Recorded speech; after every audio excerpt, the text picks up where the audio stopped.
Hello. Welcome everyone to JLABTV. I am JLAB and this is Football Manager 2022, the UEFA Comprehensive with Beira-Mar. I'm just going to say this here now. I've calmed down a bit since yesterday after, well, that moment of madness where I literally just lost my patience with the team. I don't think I've gotten that angry of a side until now, and I'm just going to say this here now. Now that we improved the training facilities to be superb, we're only one away from that, and I've already told the board I want to improve it even further. Hopefully they say yes, because let's be honest, we kind of need to improve it even further to really help our development of our players in the long term. And for the first time ever, there's no confetti falling down that I can remember in the season review, which is pretty much saying, yeah, it was average. It was really average. We had no signings. We sold players though. Pereira and Ventura leaving for a combined total of 33.4 million. Pereira going to Dallas and playing 17 times already. Now, the board were happy. The fans were not. Hugo's released because he was not good enough for us. Fortes left us. And yes, the board felt we should have got money from Fortes. His move to Martha, but that's what it is. Ventura leaving for Villa for 32 million was honestly the best thing we could have done. And the fact we sold him for much more than he's really worth, apparently, according to the board, was good. Though we said that now he's worth between 87 to 103 million. And I'm actually going to get a scout report on him again. But he's been getting better since we last talked about him, and that's the thing. Julian left us for 20,000, and Rafael Suna left us for 8.25 grand. Is it bad? I genuinely believe that Suna's departure may have actually had more of an impact than Ventura's departure, because there's more competition in the area, and there wasn't as much competition in the role this year than it was last year.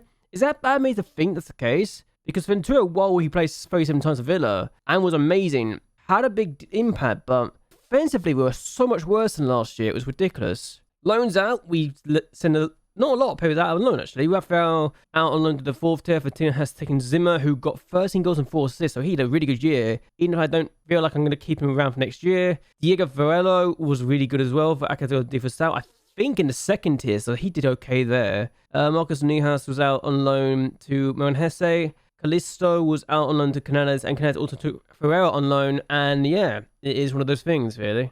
So this is easily our worst season ever, and I'm actually going to put the mouse cursor on for this so I can point out some things. So hello, mouse here now. 15 plays with total avoid relegation. That only pleased that we starved off relegation in the last of the year. We had the second worst defense in the league, and I'm going to be honest, that's not good. Also, this legitimately could be a thing. Also could miss out on Europe this year because of who's in the Tasta Portugal final. I'm not even joking when I say that. So, beginning of the year wasn't great. We had Benfica and Porto first two games, so that makes sense while we were struggling there, as well as Vitória de Guimarães. Gil Vicente 3-2 defeat. Okay, it wasn't amazing, but the Zin game just really frustrated me. The run of fixtures in September honestly saved us. 3 wins and a bounce. Santa Clara, Vizela, and Martimo. The 3 teams that finished in the bottom 3, we beat. And that legitimately is the only reason we are not relegated. We got a point of Sporting, which, again, looking at this now, looking at the table right now, that is a massive point. Estoril we drew against, Boavista we drew against, we beat Portimonense 2-0. I don't know how he did that. Minicao we lost 3-1 against, Tondela beat us, then Pacific Red beat us, then Braga beat us. We then got a win against Nacional, which makes the defeat against them at the end of the season a lot more embarrassing. We then lost to Paul. We then lost to Benfica. We drew against Porto again. Gil Vicente we beat this time as well. Vazim then beat us. Then Santa Clara beat us. Then Vazila drew against us. Vitória de Guimarães got a win against us. We didn't beat Maritimo. Santa Clara's defeat of us is, I think, what could have really made this problem here. And then you realise there's another issue here. Look at this run of form at the end of the season. From Benfica up here all the way down there, because we lost to Boavista, we picked up just 3 points. After Maritimo, we only picked up 3 more points. I've never had a run of form this bad in the league before. And I don't know what the problem was. Like, I've no idea why I was so poor. Yes, the teams we had to play in consecutive matches were amazing teams, but even against the weaker teams were terrible. And I am just thinking, what do we do wrong? We picked up just 11 points in 17 matches. Let me repeat that.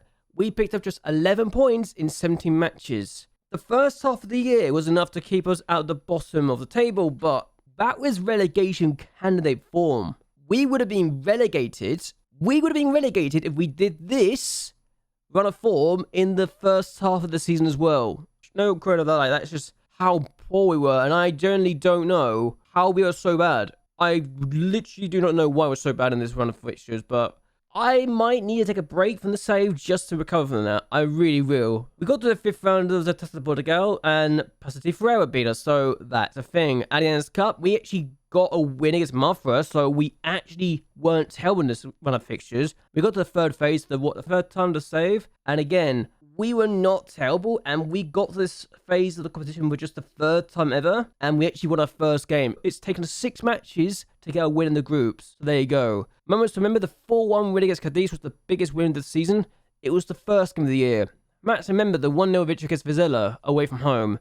Goal of the season, Quintiniero's effort against Maltimo. Yeah, it was really good, wasn't it? I think it could have been better for us. For finances, we got another 800,000 to our name. We actually lost 200,000 in broadcast revenue, but when you realize what we brought in, it's not that terrible. Corporate hospitality, we gained an extra 15 grand. We gained 80,000 more in the competition prize money and an extra 12,000 in the matchday conversion retail. We are still a 3-star team, which is great.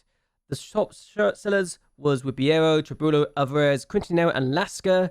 We made 668,000 in merchandise sales, 68,000 of that coming from non-domestic sales, and we sold 7,937 shirts.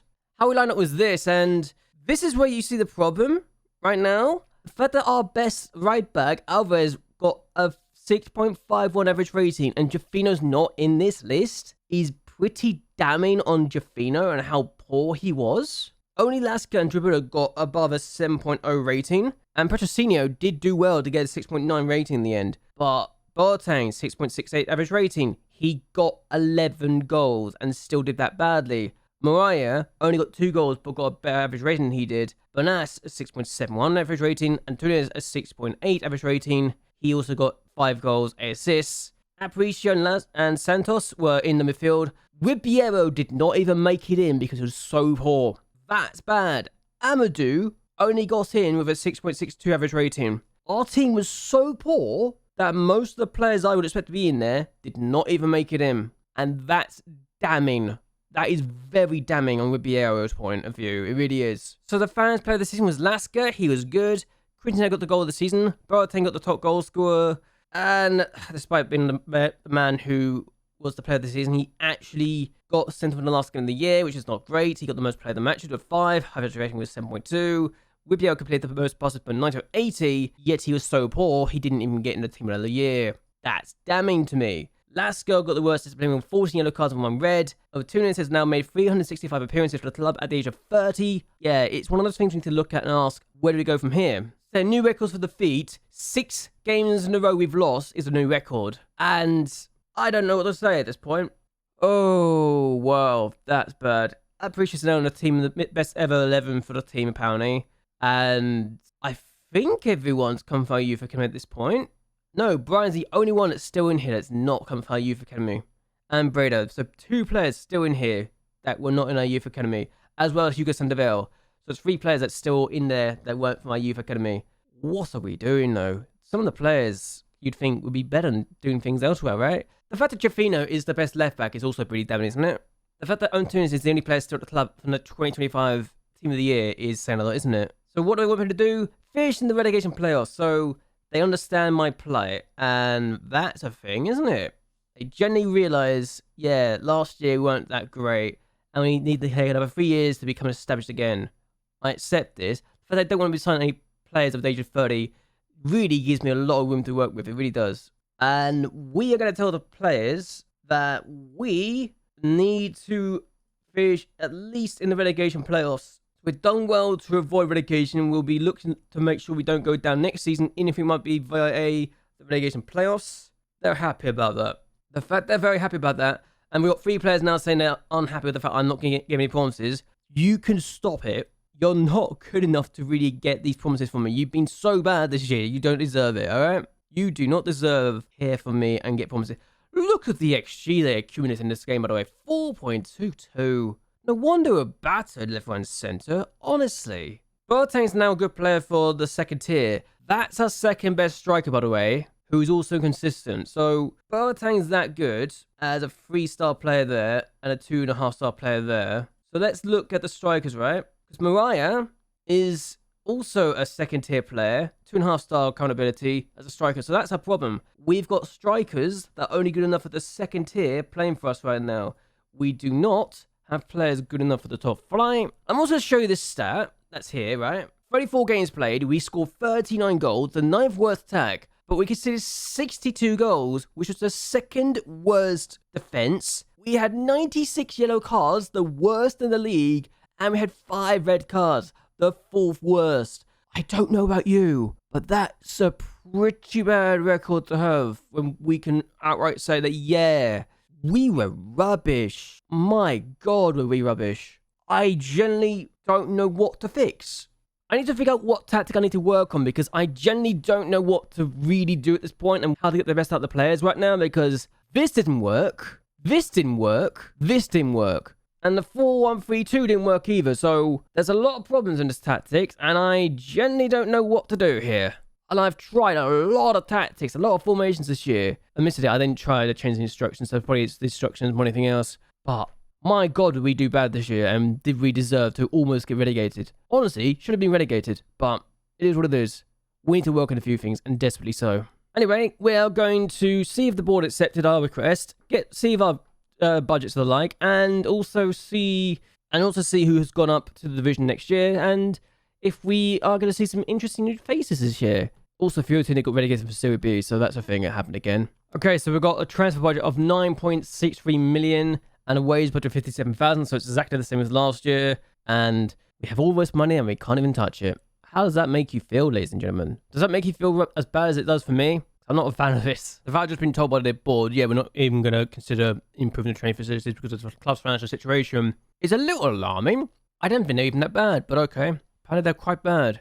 So we've just got to the 7th of June. We have just received the 2nd installment for the Ventura deal. Another 7.7 million has come in. I'm hopeful that now we're going to have to talk to the board at some point about getting this new deal in because that's ridiculous at this point. I tried to get it earlier. They said no. I now can't do it until later, apparently. So that's going to be an issue.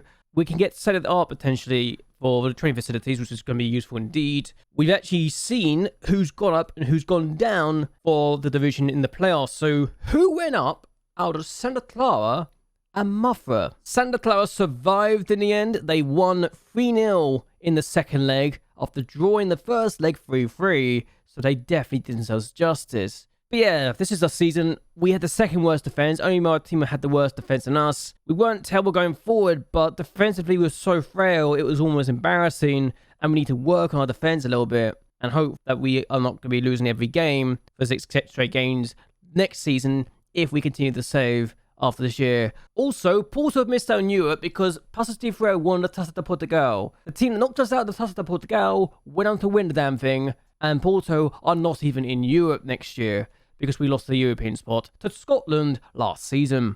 It is one of those things, isn't it, when that happens against you? But yes, the teams going up are Rio Ave and Alverca. So Alverca are going to be going up. They've literally just got 2 straight promotions, so they've done well for themselves there. And it's one of those things, isn't it, where things can go for you or against you. And unfortunately, for Verco, they've got 2 straight promotions. Whether or not this would work for their finances, I don't know. Actually, this probably would help the finances, yeah. They've actually had a few owners moving on. I know they have a tycoon takeover or something at first. They've literally just lost their current president to a promotion from within. So that's a thing. I don't know what it's going to do for their finances, but I don't care really either. Because, let's be honest, I'm not their manager. I don't want to become their manager. That's not the point of this save. But yeah, worst of the season in this division in terms of top flight for this team. I actually had an offer for Fernando Alvarez I've turned down because I didn't think it was worth the money that I was looking for. Training facilities almost fully upgraded, so that's why I want to get the last bit over and done with and fully over the line. It says exceptional, even though it says 4.5 stars. I can't change that. It's not my problem now. And I look at the teams we lost against in the last 5 games, and I wonder how many of those teams were winnable matches. Nacional comes to mind. So financially, we're very secure. 50 million in the bank. We've got a value of 49 million. So really, you look at the team, you look at the situation. It's in a much better situation than we found it in. And yeah, it is one of those things. RB Leipzig have become the best team in the Champions League. They've just won it for the 2nd year running. And I didn't think I'll be saying this at the beginning of this season, but there you go. And yes, Haaland is still playing for Man City. He's 36 and he's still playing. Mbappe's already retired at this point. So the fact Haaland's still going and scoring consistently is kind of ridiculous when you think about it. But there you go. Erling Haaland at the age of 36 is still monster. So let's look at the coefficients and see if we're going to go up or not. Because we're going down, aren't we? We are going down. So the Netherlands will be going up above us and Scotland next year. So we've managed to lose another place. I think we're going backwards as a nation here if we are trying to get further up the table. And I'm not enjoying the situation right now. Well, I'm so bad, but also the nation's so bad. The fact that Germany are only just behind England now, by the way, is kind of nice. Even if England might have still had a better coefficients because Everton won the Europa League. So yay for them. Either way, I'm going to end this here. Hope you guys enjoy yourselves. Hope you guys like this video. And maybe subscribe to the channel. Do look for me a lot. Tomorrow, I'm actually going to look at all of the awards worldwide. And when I say awards, I mean the Ballon d'Or winners, Team of the Year people, and all of that stuff. So, to give you a hint, someone from Scotland has won the Ballon d'Or for the last 2 years. How you said, Houston Academy? Hibernian. There's a reason why I'm actually looking at Hibernian as a save to do after the season. Just saying that now. This is the main reason why. But anyway, next time, bye.